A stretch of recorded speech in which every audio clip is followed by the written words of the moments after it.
I'm working towards a couple of robot projects.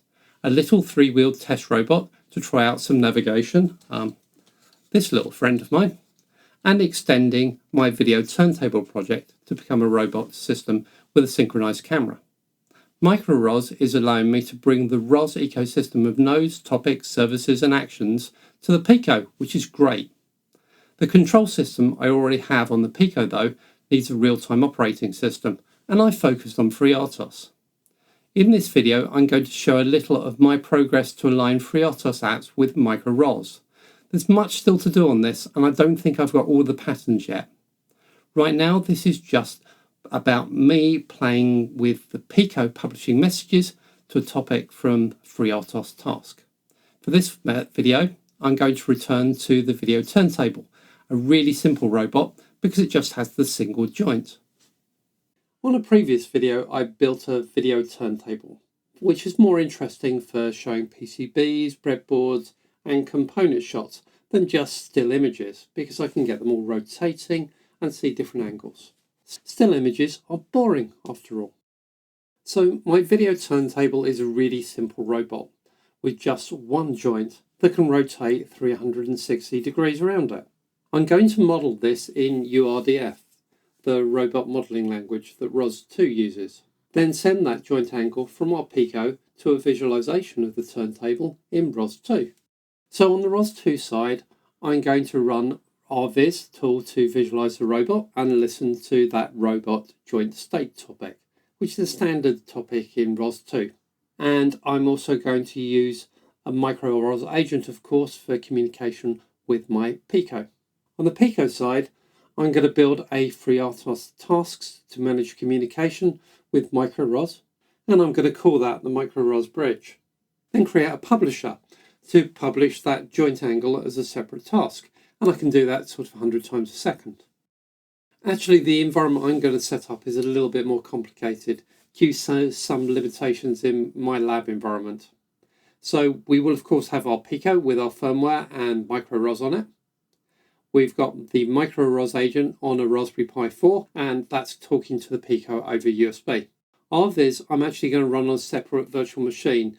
The reason for that is that the virtual machine is actually a bit quicker and it's got better graphics than the Pi, which makes it a little bit easier for me to use. So the VM and the Pi are on the same subnet, which due to some wonderful magic in ROS2 works beautifully so that they actually communicate and can see each other's ecosystem.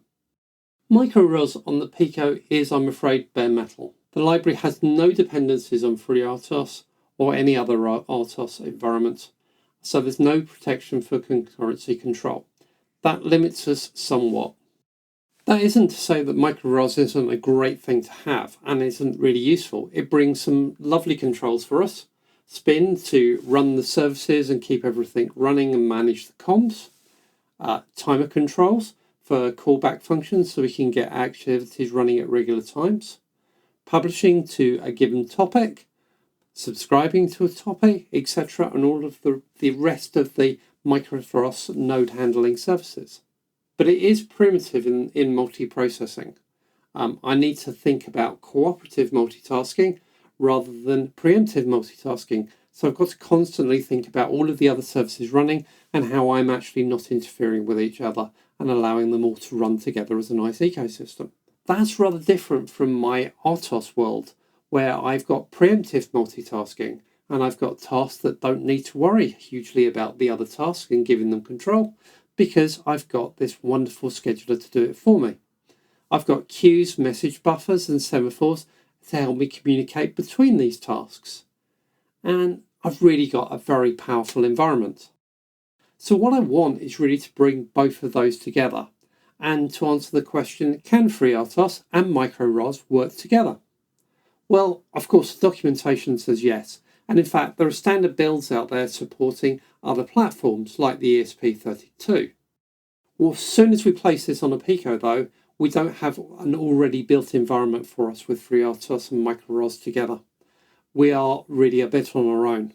I've done quite a few tests on this, playing around with FreeRTOS and MicroROS, to the extent that this video almost became what doesn't work, rather than an example of what can. We have to accept that the MicroROS library is bare metal.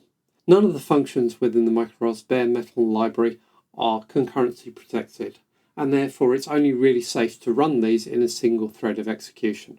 So in this video, I'm really going to build my own platform using these components, and I'm a little bit on my own here because there isn't a standard library that brings all these together for us. It's not going to be fully MicroROS capable, well, not yet anyway, and it's a step on that journey. And you can see my approach to it. Am I breaking the MicroROS capabilities and how MicroROS is meant to work? Possibly. It certainly does work in what I'm trying to do, and it certainly does bring my way of using FreeRTOS and this environment together with MicroROS as a communication vehicle. There are other videos out there on ROS2 and concepts like RViz and URDF. I'm going to leave that world alone a little bit. It's going to be there as part of our demo, but really I want this video to focus in on what's actually on the Pico, because that I think is the new exciting bit that I'm adding in here. So let's go back to the architecture of our project here. And we've got, our Pico side and our ROS2 side, and drilling into that Pico side. So we're going to have two main tasks on our Pico. We're going to have the MicroROS bridge task, which is going to be responsible for running everything that was in that original Pico demo. So it's going to run the comms, make sure that the MicroROS environment is happy, able to ping the agent, and that those are happily working together. And it's going to continue to actually do that count publish that you probably saw in the demo video of the MicroROS platform.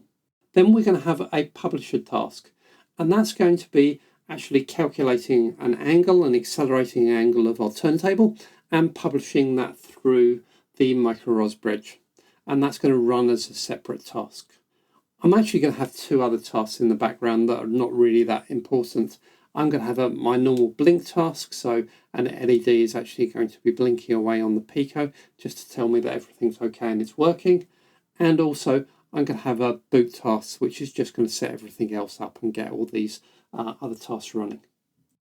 In order to control the MicroROS library and make sure that it's nice and single-threaded, what I'm actually going to do is I'm going to allow my publisher task to create entities and destroy entities when our connection is established and disappears between MicroROS and the MicroROS agent. But I'm going to do that running out of the MicroROS bridges thread. So although I'm going to call a create entities method on my publisher task, which is going to be an object in its own right, a C++ object in its own right in my environment, I'm actually going to run those as if they were running within the MicroROS bridges thread. That way they're nice and safe and secure and within that single thread environment for a bare metal library. So those entities are going to be what's going to do the publisher, the publishing of messages over into the MicroROS world. When I want to actually do a publish, because I'm going to want to just do that from within the publisher task, I'm going to call a publisher method on my MicroROS bridge. Now, instead of directly doing the publish, what that's actually going to do is drop things into a queue, and then that queue is going to be looked at from the MicroROS bridge's own thread.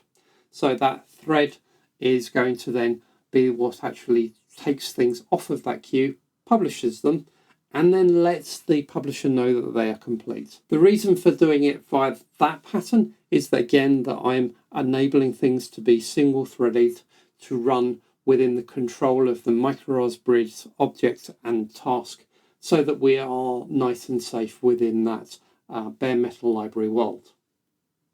The publish complete task is really important because we might choose to use dynamic memory when actually sending messages. So we might be creating a message structure, requesting that that is published, and then we need to know that it is complete so that we can actually destroy it later.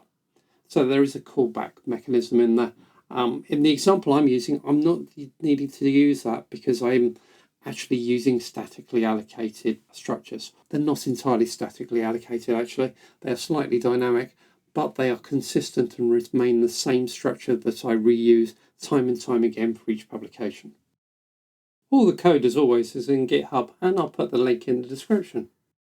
So our example project's actually two things. It's the firmware and it's the ROS utilities for us to actually display what's going on the ROS side. So our firmware is our normal structure here.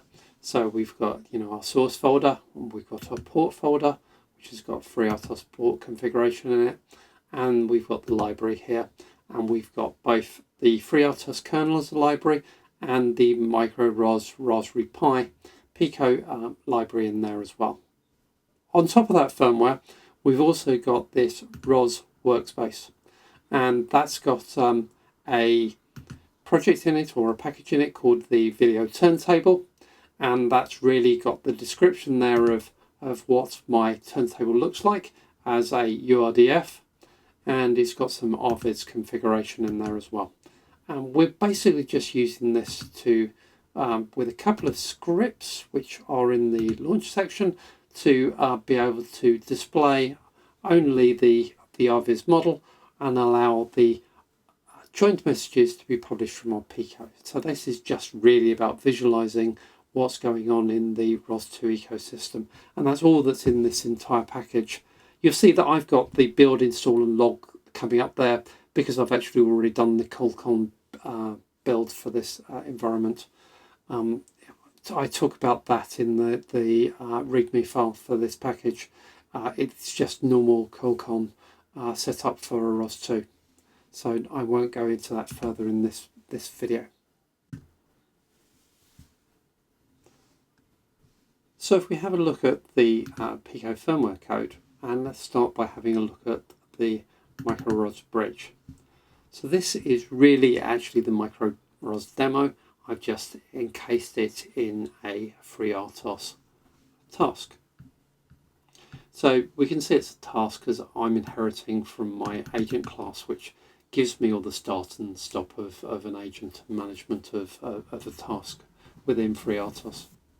This is going to be a singleton class, so there is only ever going to be one instance of this, and the only way to access it is via this getInstance variable. We're going to be able to set an LED, which is going to act as our connection status LED onto the package, and we've also got a set ROS entities. So we'll talk about this in a minute. This is really where the publisher is going to come in. It's what are our entity services that are bridging across to the rest of our Pico ecosystem. And the only other method we've got here is the ability to publish, to request that a publisher is used to publish a given message, and what then that ROS entity is to get a callback with some arguments to let us know who was called and what the message is, etc. Whatever we want in there, really. If we have a look down on the private part, you can start to see that actually this really is the demo code, because we've got the methods we recognized from the example demo showing ping agent, create entities and destroy entities, and we've got that even the timer callback so that we can send out the Pico count. So it really is the demo, really is what's in here. So if we have a look actually over in the C++ and the code for it, we've got the status information around the status of our connection, just as we did in the demo. And I've got a little bit of extra stuff here around managing our singleton and a queue structure, because when we're taking things in for publish, we're going to publish them into a queue, and so I need a structure for what that queue is going to hold, and that's that type def there. So really, let's have a quick squeeze through here. So what's going on here? So the constructor, which is only accessible through the singleton pattern, that's just going to create a queue for us. So that's going to be that publisher queue. That's all I'm doing there, and that's using FreeRTOS's capabilities for queues, and that's our communication vehicle. Run is our main loop, and you'll see that the run is basically what we were doing previously within the demo example from the MicroROS guys, because it is just that same loop and the same case statement there. I've got a little bit more handling here because actually I am checking that queue and finding out if I've got anything in that queue. If I have, then I'm actually going to publish it. And basically every time through this loop, I'm going to do that. So there is a maximum of that because we've running here the our executor for 100 milliseconds. So I'm only managing to do that there for 10 times a second or whatever. I could reduce that number. I probably will reduce that number actually down in later versions of this in order that we can actually get around this loop a little bit faster. And you'll see that instead of wait messages, I've started getting task yields because we're now within FreeRTOS and I want this task to actually be giving up control some of the time. So what else have we got in here? Initialization. We're in FreeRTOS now. So this gets run once when the object is created, and we need to use the heap and allocate it from FreeRTOS space. So there is an allocator here that we're adding into FreeRTOS to tell it, adding into MicroROS to tell it that we want to actually use FreeRTOS's allocations. And then we've got our PCB, our Pico USB transport down here being set as well so that we get a connection set. Ping is exactly the same as our ping function from the demo. And the create entities is pretty much the same. The only slight difference here is we're now starting to link into that ROS entities creation. So ROS entities is how we get out of this class into our publisher service of what it wants to create. So we're calling out to that object. We also need to do something. So every time we create the entities, all of the other entities we had before are gone. And so it's really important that the queue is empty. So I need to clear down the queue. I could just reset the queue, but that would start potentially causing memory leaks because our client, the publisher, the ROS entities agent, could have been creating memory for each of those messages that are held in the queue. So I'm going to actually go through the queue, tell it that I'm actually clearing it down and that it needs to clear up any messages and memory that is allocated for those messages. And I need to do that again because the publishers have just been recreated, all the publishers have gone, and therefore I can't reuse the publishers again. So, you know, the client's going to have to use new publishers, so it's really important it clears down. Destroy the entities, well, that's doing all the destruction stuff you'd expect. Nothing really very clever in there.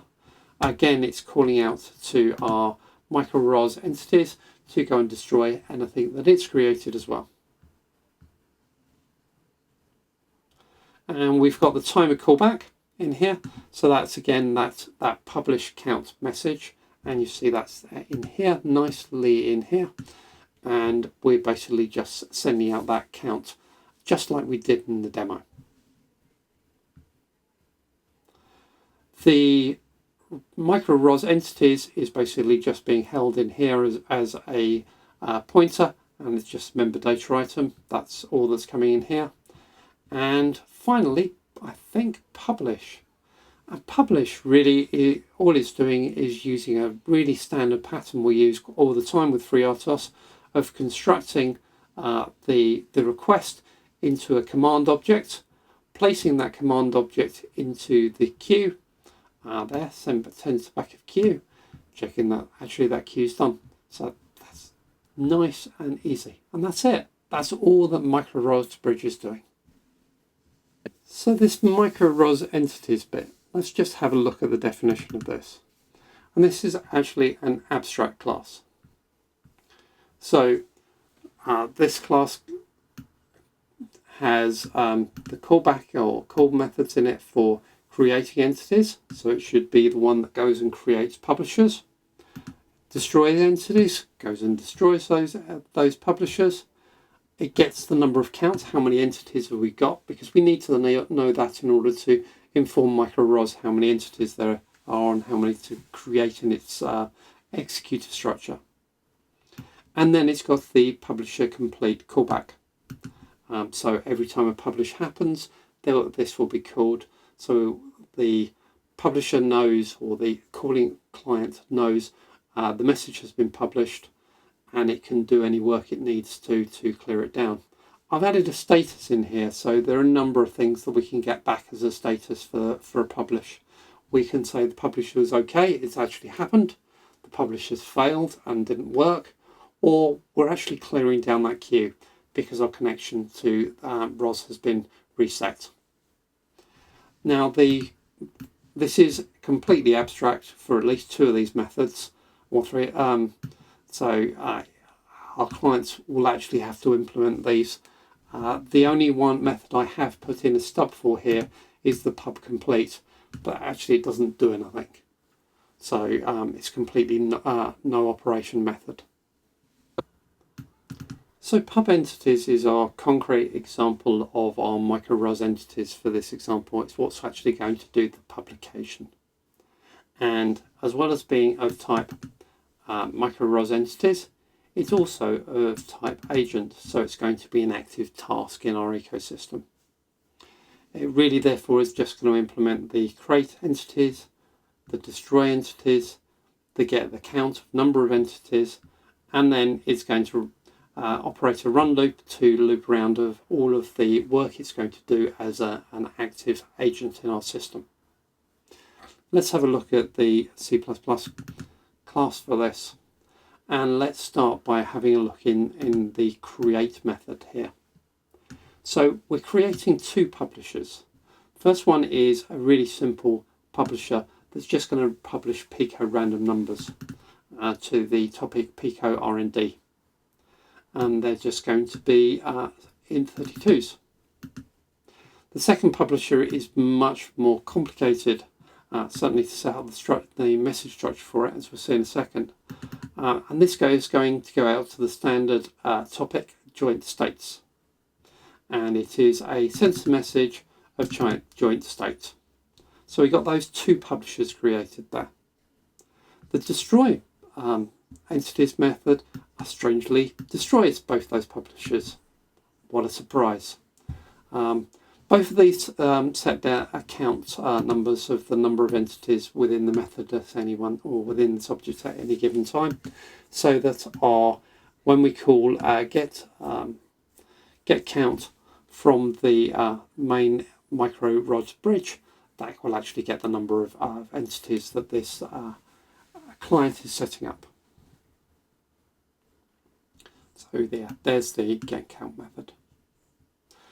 So let's have a look at the run loop. Now this is really what's actually doing all of the work.